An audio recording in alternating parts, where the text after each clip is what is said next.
Hello, everyone. Thank you for joining us today. We'll give people a few more minutes or so to join the room, and then we'll begin.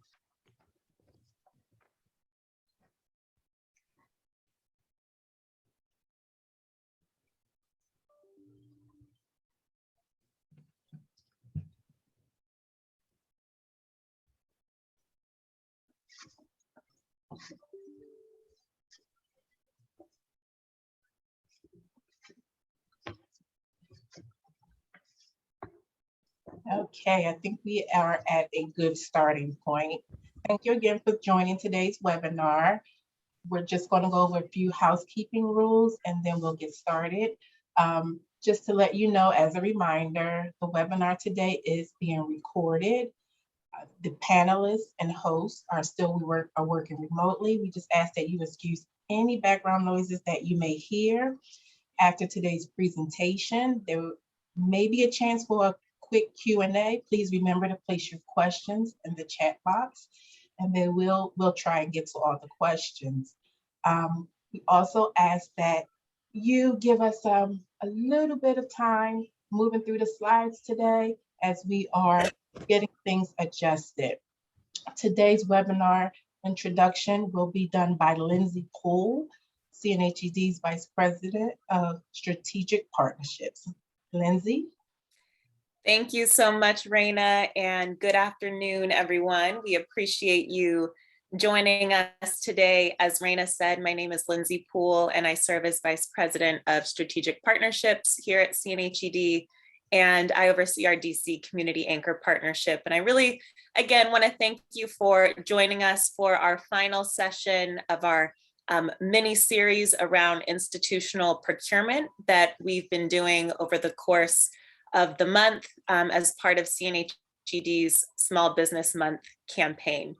So for those of you who are here and are learning about the DC Community Anchor Partnership for the first time, I do just want to quickly share with you that DCAP is CNHED's local supplier diversity initiative. We collaborate very closely with the Deputy Mayor for Planning and Economic Development. And we work with a number of different institutions across the district, hospitals, universities, and utility companies on increasing their local spend with Black and Brown owned businesses in the district. And we have the joy of our team of consultants who are here with us today. They've been on this journey with us since the beginning of the DCAP initiative. One of the ways that we support these institutions is we look to understand what their different purchasing needs are throughout the year. And based off of our understanding of that, we'll often reach out to businesses to explain the opportunity that we've been made aware of. We'll talk through the requirements and have a conversation about whether or not this solicitation is a good match for you as a business. So RFPs are a big part of what we have, what we rely on our team at Johnson Cooper Consulting, Inc. to support us with as we're engaging with you all around the different solicitations that may be a good match for you. So I think, Raina, if we could go ahead and share our slides. I want to provide a very quick overview of what you all can expect from today's training. So here's the agenda. We'll spend a good amount of time, well, we'll spend the whole time today really diving into pricing as a key focus around the RFP process. And then we'll talk through some of the benefits and challenges of the different strategies that you'll hear again from our consultant team, and then we'll make sure to leave some time at the end for questions. So feel free first to introduce yourself in the chat, and then throughout the course of this morning's presentation, if you have any questions, you can drop them in the chat. I'll be monitoring that and handing any questions over to our consultant team, and we'll also reserve some time at the end. Next slide. Okay, so without further ado, I would love to introduce to you the fabulous consultants who I have made reference to, Dolores Johnson Cooper and Tanya Penny. So Dolores Johnson Cooper is president at JCCI, president and CEO. She is a strategic sourcing and Dolores Johnson Cooper is owner and CEO of JCCI, a strategic sourcing and management consulting company that's focused on government and basic business supply chain strategies, including minority and diverse business growth. A former Verizon executive, Dolores held numerous leadership positions in both domestic and international marketing, as well as enterprise procurement. She led global supplier diversity, procurement operations, and quality. Dolores is a member of Delta Sigma Theta sorority and the Links Incorporated. She's also a board member of the First Tee program of Prince George's County, Maryland, and former vice president of the Caldwell Fellows Alumni Association of North Carolina State University. And Tanya Penny is vice president at JCCI. She's a senior executive in the Fortune 50 realm. Tanya has held several leadership roles for Verizon, including having served as vice president and chief procurement officer worldwide. In that role, Tanya led a team of over 500 procurement professionals responsible for $35 billion of sourcing activities impacting more than 200,000 employees. And under her leadership, Tanya drove over $4 billion in spending with diverse suppliers via a globally recognized supplier diversity program. Tanya also shares her supply chain knowledge as a professor in the Howard University School of Business and as the executive director of the Chief Procurement Officers Council for the United States Pan-Asian Chamber of Commerce. So we are so grateful to have Dolores and Tanya here. As I said earlier, they have been on the DCAP journey with CNHED since the very beginning, and they lend a whole lot of credibility and comfort to the institutions that we're working with as they look to develop and launch their own supplier diversity programs and strategies. And Dolores and Tanya also work closely with a lot of the businesses who we're referring over to these institutions.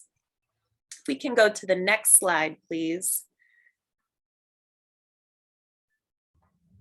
So today's training, which Dolores and Tanya will lead for us, is it pulls from a toolkit that we developed last year, our RFP response strategy toolkit that you can find on our website, and we'll be sure to drop that link in the chat. The toolkit provides a number of best practices and strategies around responding to RFPs. A portion of that toolkit includes pricing, but it also covers a number of other topics.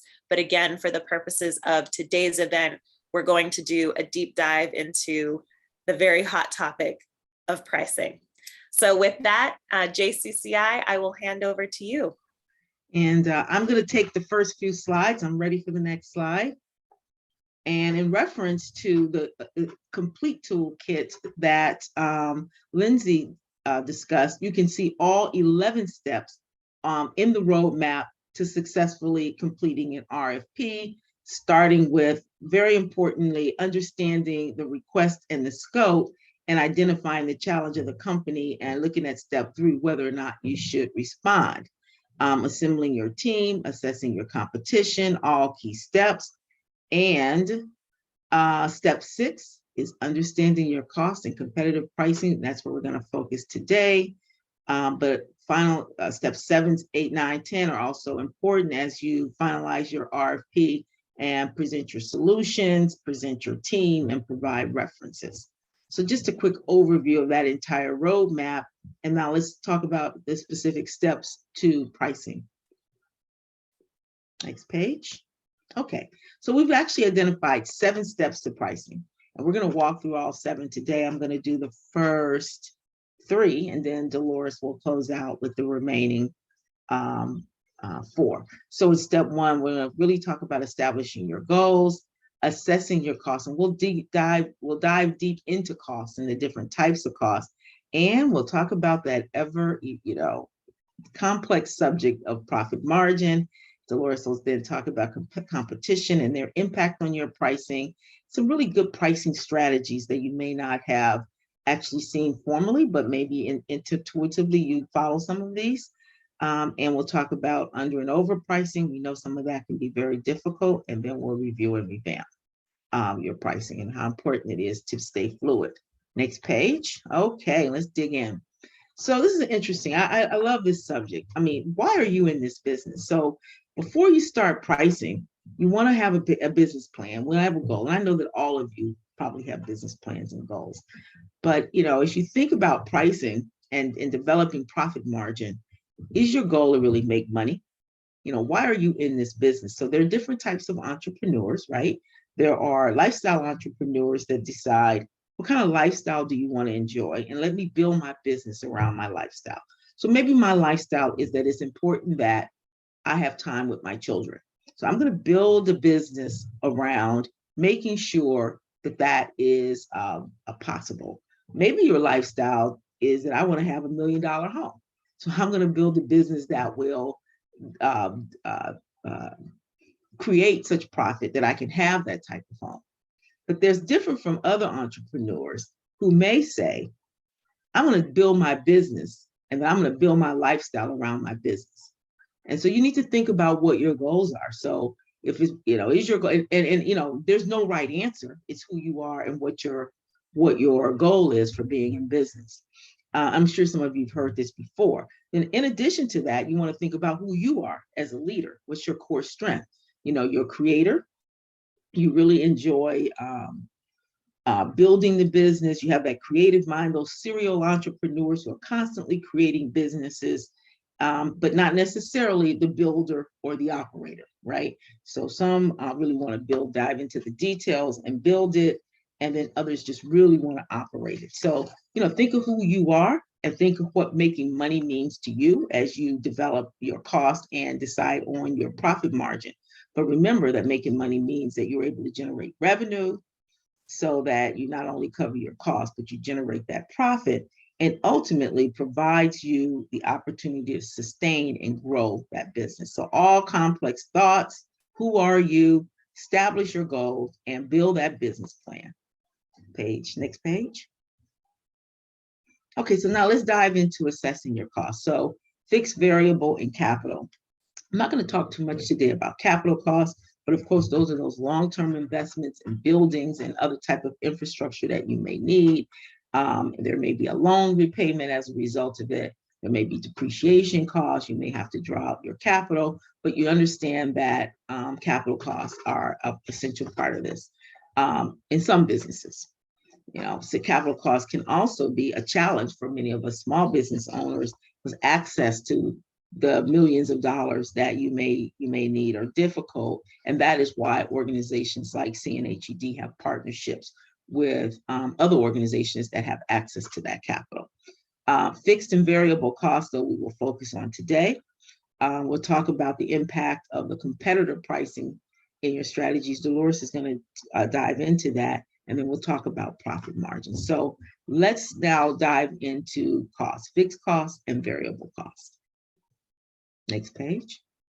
So we're using an ABC supply distribution company as our example, and let's have the first list. Okay, so for fixed costs. So it is important that you do a thorough job of determining what your fixed costs are. So everything from the office space that you have, that core management staff that is required no matter how much business you do. You may have an in-house. In the case of a distribution company, a lot of time your product really does center around technology. So you may have to have an in-house software expert. You may have to have a license to use the product. And that can be fixed or variable depending on the licensing model for your software. Of course, you have utilities and insurance. And don't forget to include yourself and making sure that you have a salary. I'm sure you all have heard this before. We talked about that loan payment that may be required as a result of capital investment or startup of your business. There may be investor capital costs that you have to repay. Transportation costs, some can be fixed. There may be, in this business of this distribution, there may be certain trucks that I am going to pay for and have, and then there may be some variable costs to how I deliver the product. So all of these vary according to your business, but employee benefits are stable across all businesses. Marketing costs, and then of course there's maybe in the case of the supply distribution company, there may be a fixed warehouse cost that I have to maintain my warehouse. So that's a good example of some of the fixed costs. Next page. And then there are variable costs. And I've broken the variable costs into two types. There are some variable costs that are direct materials as a result of your sale. So in the case of our ABC Supply Distribution Company, every product that I buy, every product I purchase, I resell, that is a direct cost to the cost of actually acquiring the product that I'm going to resell. So if in my distribution company, I resell laptops, I got to get that laptop from Dell, that is a variable direct material cost. The cost of delivering those 50 laptops to CNHED, that's a delivery cost, and that varies. I may have to pay a sales commission. I had Dolores made that sale, and I'm going to owe her, $5,000 for selling 50 laptops to CNHED. There may be some packaging costs. In the case of distribution companies, a lot of times they add value by repackaging. Sometimes in the case of laptops, they may do some re-imaging for the customer, but any of those kinds of value add activities vary according to what you're selling and how you're delivering it to your customer. There may be credit card fees, and there may be some inventory costs if those 50 laptops don't move in time for quarterly taxes. So those are the kinds of things that I'm looking at as direct materials. Of course, in your business, you will have to think through what's variable and what's not. I'll tell you, in big companies, we can spend a lot of time on this kind of discussion. But then there's another set of variable costs that are operating costs. So I have to have that operate that warehouse space. That should be flex space. So I may have additional space because instead of 50 laptops, now I got to store 1,000 laptops. So I need some flex space for that. There may be a manufacturer distribution agreement that varies by volume. There may be that logistics software. Now that could be a fixed cost or it could be variable depending on how that software agreement is structured. There may be equipment rental based on volume, and there may be warehouse labor that I only use based on what's going on in my warehouse. So, again, this varies according to who you are and what your business is. But in understanding these costs, next, can you just hit one more time? Yeah, are really important as you now want to focus on your profit. So once you get your hands on what's fixed, what's variable, and you have your forecast for your product at some assumed pricing level, and we're going to talk about how to set that price, you can now start looking at your profit. Next page. Okay, and determining your profit margin. Now I'm going to check my notes here because this is an art. And I will tell you that, as a business owner, we have really come to appreciate how difficult this can be. So, what is the industry profit margin for your particular product? So if you look in the telecom industry, if you look at net margin after all costs, you may only see 5 or 6%. So you see that, and then you look at, gross margin, and before you do depreciation and those type of things, and focus maybe in that space. So you have to set your margin, and it's almost like return on investment. So you want to create a break-even analysis. So let's say that your fixed costs, you've gone through them, and it's $500,000. And because of your projected product volume and your projected price, we know our variable costs are $1.5 million. So you have a total of $2 million. Now, how much do I want to make? What's my profit margin that I have as a desire to stay in this business? If it's 5%, is it worth it? Is it 10%? This is really, really tough. I mean, it goes back to the decision on why you're in this business. But setting that profit margin is critical for you to grow your business and sustain your activities. So, is it 10%? Is it 15%? And it gets to be a little bit of a loop, right? Because you may have to go back and adjust your pricing. You may have to go back and focus on your costs to really hit your profit margin goals. And of course, all competitive pricing it has an impact too. So if you have a margin desired 20% and that requires a pricing increase way above the market, that then is another challenge. I just want to recognize this is complex. There are so many different factors on how profitable your business is, what your goals are, how pricing and how costs fit into that picture. So we recognize that it's complex. And we hope that, some of the tidbits that we've given you in looking at costs will help you in emphasizing also the importance of determining your profit margin. So I'm going to turn this over to Dolores, who's going to now go into some more of those complexities.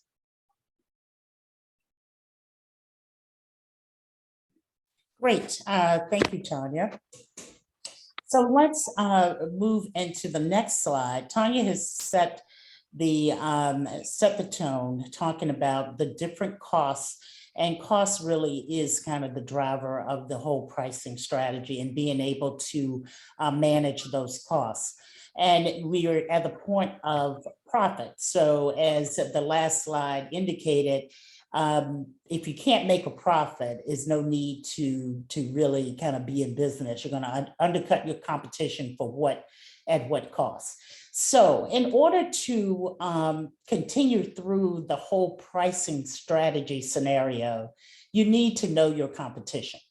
So you need to know your competition anyway, right? So I know everyone knows that is a key business driver, is understanding your competitors' products, services, their marketing, their communications, their branding, everything that you can possibly know about your competition. You really, it's important. It's very important to know your competition.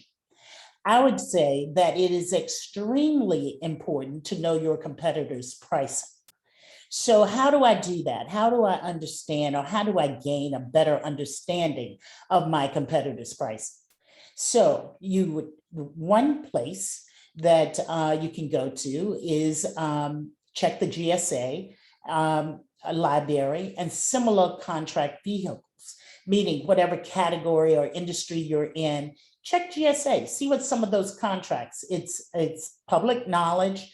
And the GSA is known as being the competitive, national competitive brand, for lack of a better term. So let's start there. Let's see what some of those contracts are saying for pricing. And then let's go, and you actually, if you check GSA, you may find some of your competitors there. So that's always a good place to start. And then you want to analyze any recent RFP results. So if you're looking at responding to an RFP, look at some of the former RFPs that may be public, especially if you're looking at like DC government or county or any RFPs that are public, and you may be able to get some information, glean some insights on what the pricing strategies were for those former RFPs. And 3, it sounds simple, but talk to customers, talk to your competitors, and just talk, communicate. And in those conversations, and prior employees, in those conversations, get to information related to pricing. I mean, it doesn't have to be a direct, what's your pricing, but you can have conversations around pricing so you can get information. And certainly we don't want to get into any antitrust scenarios, but you certainly want to be able to have open and honest conversations that may assist you in your strategies. And thank God for the internet. So we can also view websites and any online reviews that may be out there for your competition. And anything that, again, You may not get the direct answer, but you may be able to glean from things that are on the competitor's website that they are having maybe some financial challenges, any news releases that may have stated such, or if you find out that your major competitors have just won another contract, so you kind of look through, see what you can find about their pricing related to that contract. So there are ways. It will take some work, but there are ways to find information about your competitors' pricing, and that work is well worth the result and benefit. So the next slide, we are going to address some of the pricing strategies that are employed in various industries. So these strategies are not just for any one industry, but they can be for various industries and more prevalent. Some may be more prevalent in certain industries than others. So customer dictated pricing.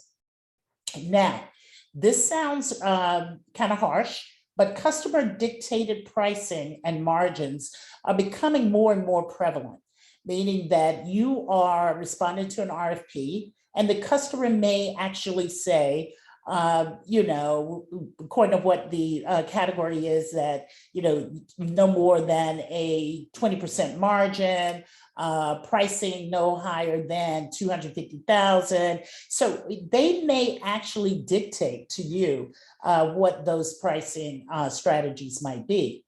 Now, reverse auction. Reverse auction, if you're going into an online pricing auction, remember, procurement is the reason they're doing this is to get the lowest price. So when you decide to participate in a reverse auction, you need to ensure that you look at all the slides that Tanya talked about, costs, and make sure you know your costs and you know your margins and you know when to stop. Because reverse auction is solely for procurement to come up with the lowest price provider. The next strategy is premium pricing. So in a premium pricing scenario, products are priced high, and then the business believes that they can market the value of this product and get the result that they need. So perfect example is always high-end cars, right? Maserati believes that they can price it high because they can talk about the value of their product. The next pricing scenario is penetration pricing. Now, this is generally used for new products where you come in and you have a low introductory price because you want to make sure that you attract as many clients and customers as you possibly can.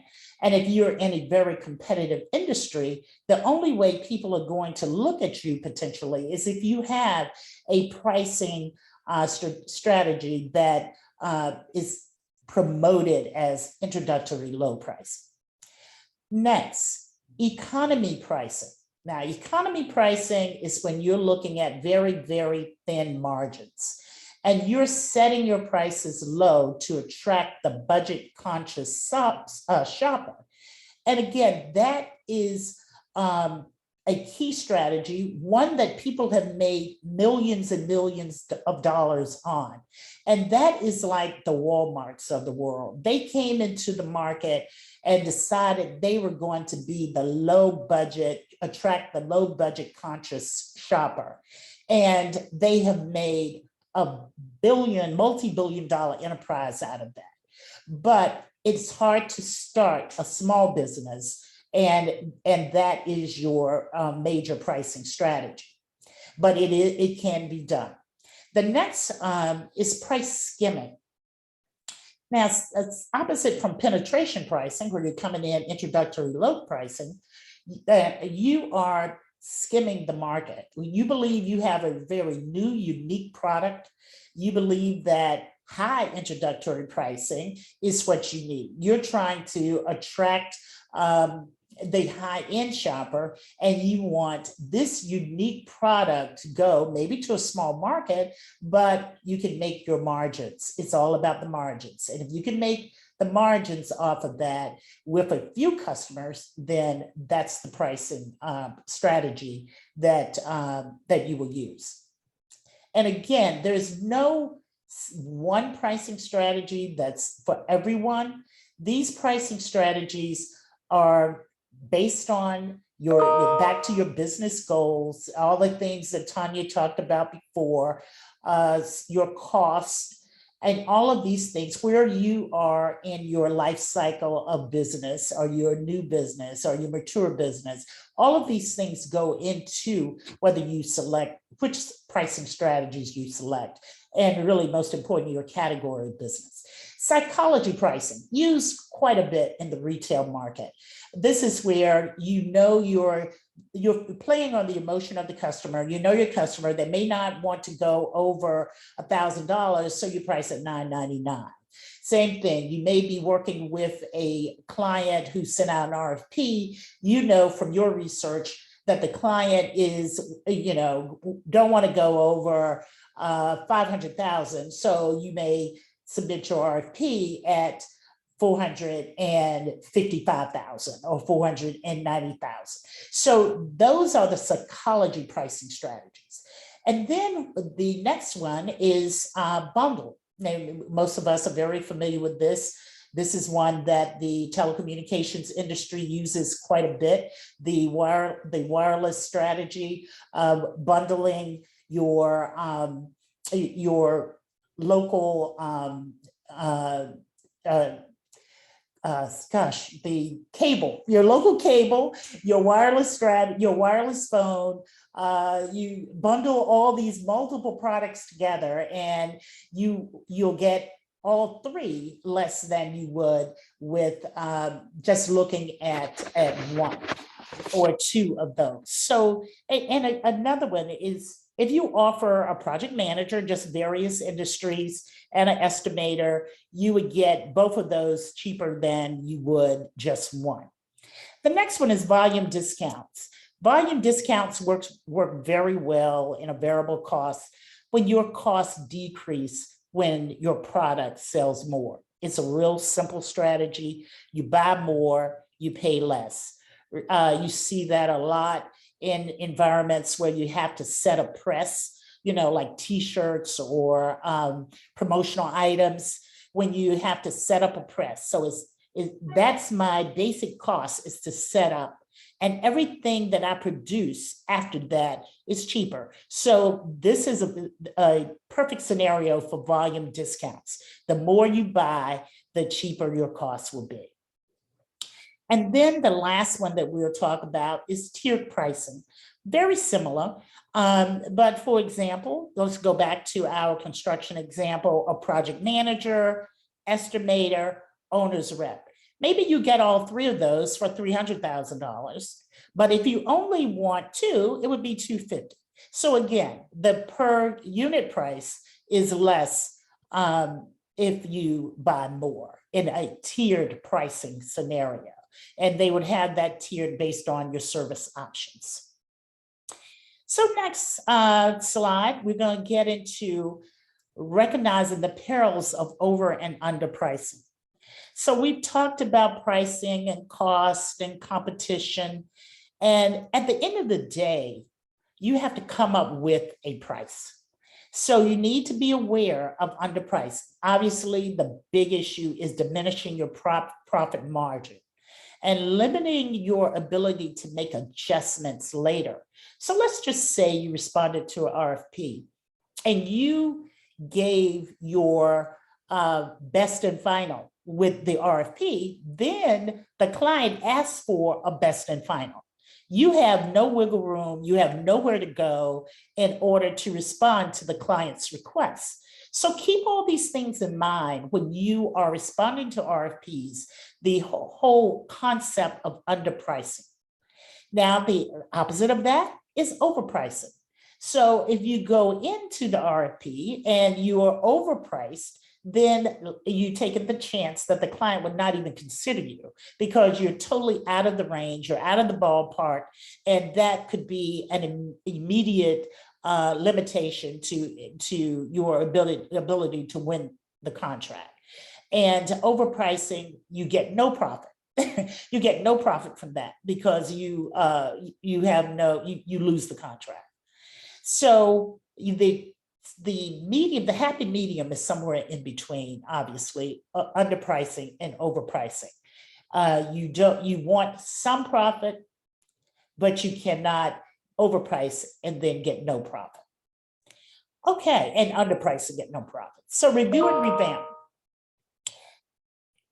As you can see from this discussion, that pricing is not a set it and forget it business strategy because things change. Your environment change, market conditions change.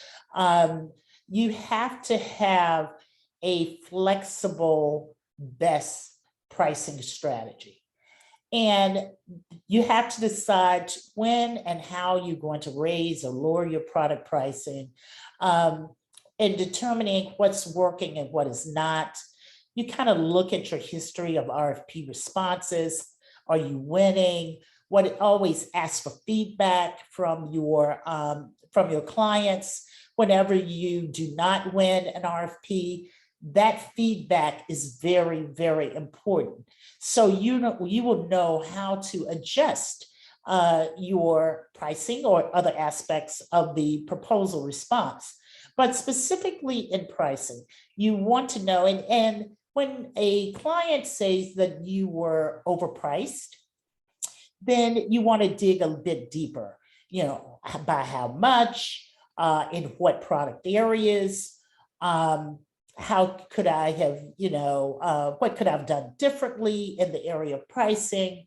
And usually they cannot tell you, but you can ask, who won? And then you can go back and do some research on their pricing. So those are the kind of things that you must review and revamp often based on whatever is going on in the marketplace at that time. Product pricing is not a one-size-fits-all scenario. It's pricing, your individual pricing for each business on this call is going to be different. So things to consider as you review and revamp: cost changes, minimum wage increases. So therefore you may have, you may have to increase your costs. Changes in the cost of goods, so new tariffs, as you try right now, we're going through the whole supply chain issues. So these changes you could not have anticipated 5 years ago. So you have to look at your pricing and your costs. Economy shifts, we have inflation on the rise, we have global pandemic, we have things that are going on now that makes pricing, even if it was a headache 5 years ago, it is really a headache now. So these are the kind of things that you have to constantly be looking at. Competitors, changing your competitors' price. This is kind of a checklist that when you find any of these things going on in the marketplace, this should be a loud sound in your office space that you need to evaluate your pricing strategies and make sure they're still effective and for the current environment. I would say that it's something that needs to be done at least annually, but in the marketplace that we're in right now, it needs to be reviewed every time you look at an RFP, every time that you think about presenting your product offering. So the next slide is, I know we've gone through a lot, but we just want you to walk away with understanding that the benefits of going through this rigor is that knowing your costs, knowing your profit margins will help you become more profitable. It will provide you with long-term sustainability, and it will also assist you in growing your business because you will be in a position to win more RFPs. Now, the challenges that we have been very open and honest about is that pricing is not easy. It is complex, it changes often, and at the end of the day, it's really an emotional representation. You have to determine what that price is. It is not intuitive. It's a complex issue that ends with a emotional decision. So those are the challenges. And with that, we would like to open it up for questions.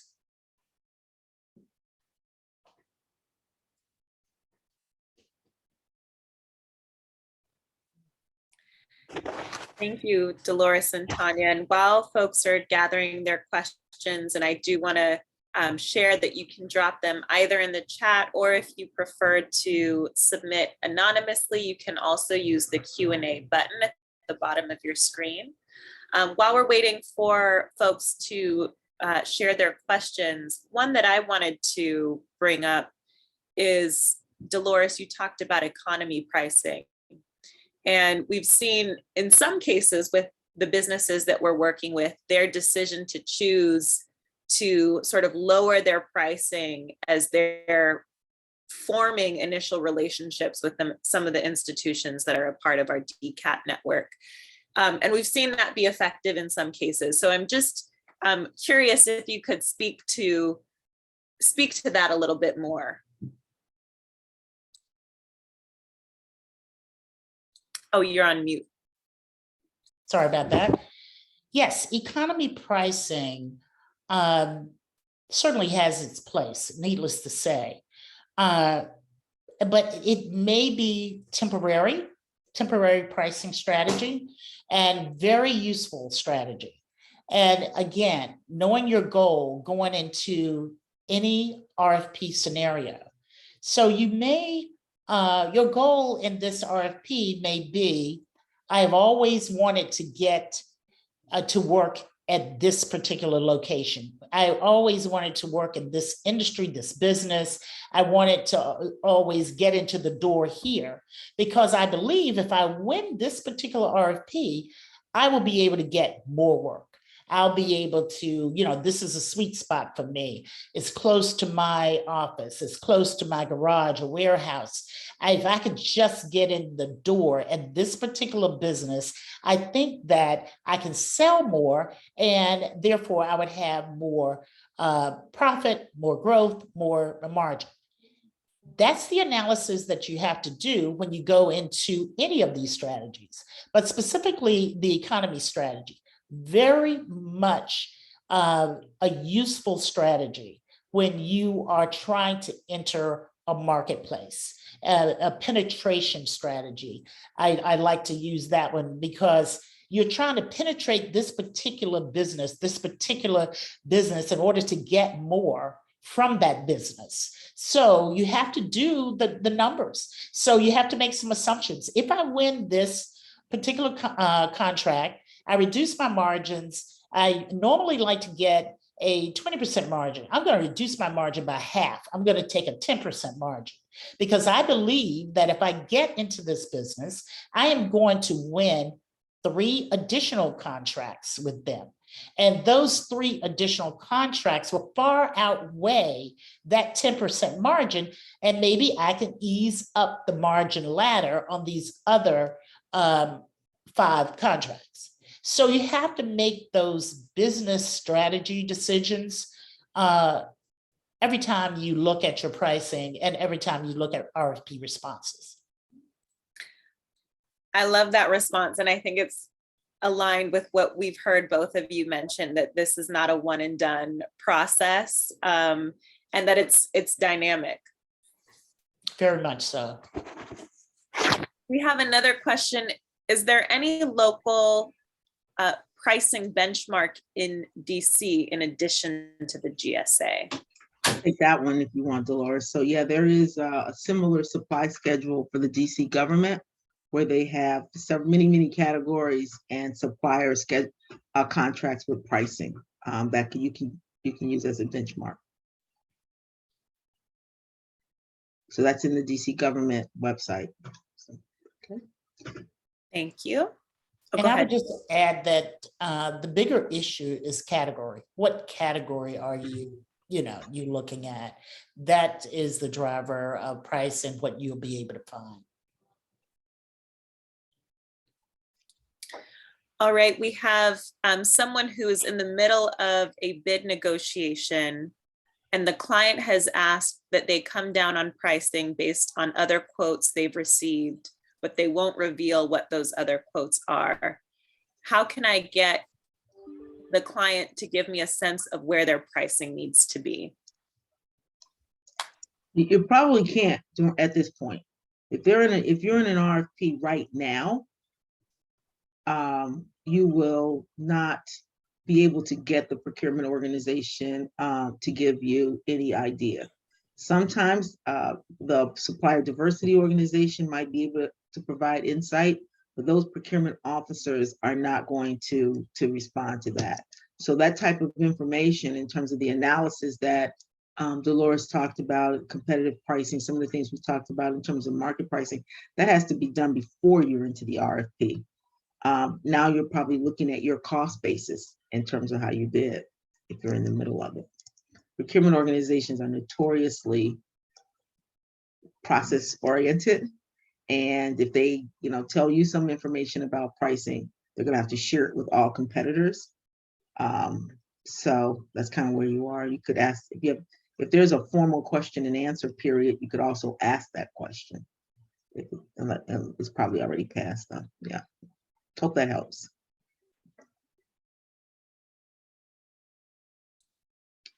Thank you, Tanya.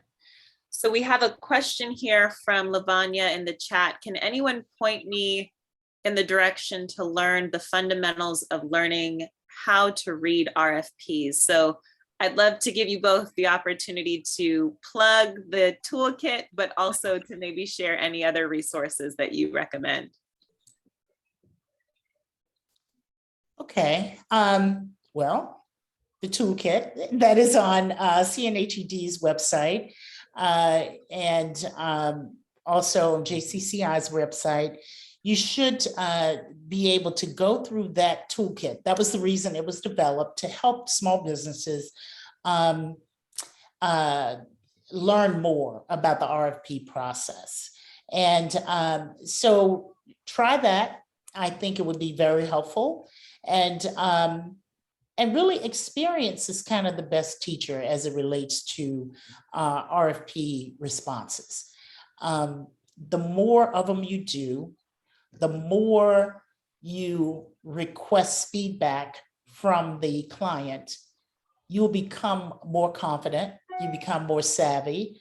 The more research that you do prior to starting the process, you will feel more confident about your submissions. And there are companies out here that get paid to help you respond to RFPs. So, But there are also, go ahead. And companies and organizations too. So there may be RFP training through the DC government, or even some of our partners, Lindsay, may have a class where you can actually attend on RFP training. I was just gonna add to, hire an expert. If I will tell you this, if you get an opportunity to go through CNHED with one of our DCAP responders, Dolores and I often help with you with your RFP. We would actually, if CNHED provides that opportunity for us, we'd be glad to help you with your RFP response. We enjoy it. And I know that many of you may have heard of the local NMSDC organization.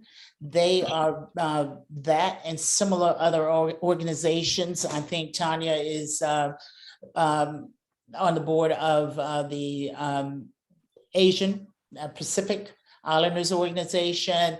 So there's several of MBE organizations in the area that actually provide training and lessons on this particular subject as well. And I would say, connected to that, Tanya, you made reference to some of our community and referral partners. One that I would definitely suggest, if you haven't already checked out, is the Department for Small and Local Business Development, DSLBD's DCPTAC. So their Procurement Technical Assistance Center, where they also provide trainings and resources around how to interpret RFPs. We have another question about how you can be reached through DCAP, and I can respond to that. So really, we would encourage first, if you aren't already in our system, to log on to our website and submit our intake form. So we'll drop that in the chat. Your submitting the intake form ensures that you're in our database. When we're working with an institution and we're made aware of a solicitation or an RFP, we look through the requirements and then we look through our database to see which businesses might be a good match who can meet those requirements. And then you'll hear from us directly. We'll reach out to you to have a conversation about that opportunity. And if it's one you pursue, then that's the point at which we would offer to provide some support around interpreting the RFP and also your response to it.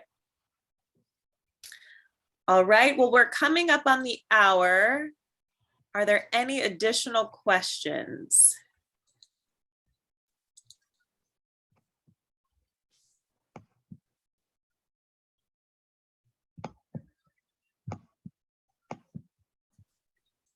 Give folks a moment.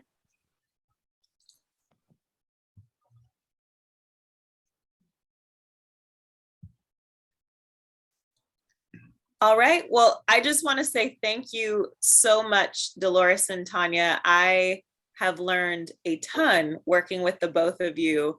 And I hope all the businesses who are on today that you two have taken away some really important nuggets, practical tips and strategies as you go forward with bidding on different solicitations that are coming up. I know I learned more in this session. That happens each and every time. So I want to thank you again for sharing your expertise with us today. And this will not be the last training that we'll do. So for everyone who's on, please keep a lookout for future communications from us about additional RFP trainings that we'll do, again, hosted by Dolores and Tanya. And if there are any specific topics within the RFP process that you think would be most helpful for us to cover, we would love to hear that feedback. And with that, thank you, ladies, so much. And I wish you all a great rest of your day.